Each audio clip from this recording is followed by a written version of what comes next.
အားလုံးတွေးမိကြလားတော့မသိဘူးကျွန်တော်တို့နာဆေးနာပိတ်တဲ့အခါမှာရတာပါပျောက်သွားတတ်ကြတယ်ပေါ့နော်ပိတ်တာကနှာခေါင်းပျောက်တာကဒီပါးစပ်ထဲကအရတာဆိုတော့အဲ့နှစ်ခုကဘယ်လိုဆိုင်လဲပေါ့နော်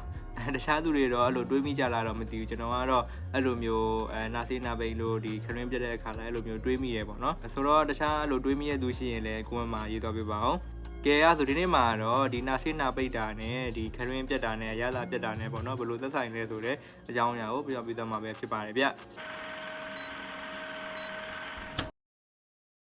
ကျွန်တော်တို့အေးမိရင်ဖြစ်ဖြစ်ဒီရာသီဥတုအကူပြောင်းမှာဖြစ်ဖြစ်နာဆေးနာပိတ်တက်ကြပါတယ်အဲ့လိုအချိန်တွေမှာဆိုရင်ကျွန်တော်တို့ဒီဘာစားလိုက်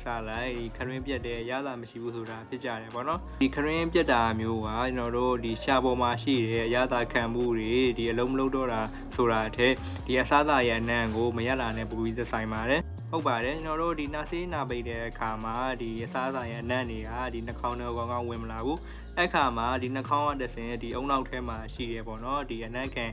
အာယုံဆဲဆဲဖြစ်တဲ့ဒီ smell receptor စီကိုအနံ့နေရာနဲ့ကောင်းကောင်းမရောက်တော့ပါဘူးအုံနောက်ရဲ့သဘောတဘာဝအရာဒီအနံ့နဲ့အရသာကိုတုံ့ပြန်တဲ့နေရာမှာတစ်ခုနဲ့တစ်ခုချိတ်ဆက်နေတဲ့အတွက်ကြောင့်မို့လို့ပေါ့နော်ကျွန်တော်တို့ဒီရှာပေါ်ကအရသာကံမှုတွေကကောင်းပြီးတော့ဒီချိုရှင်ကန်ခါဆိုတဲ့အရသာတွေကောင်းကောင်းရနေပေမဲ့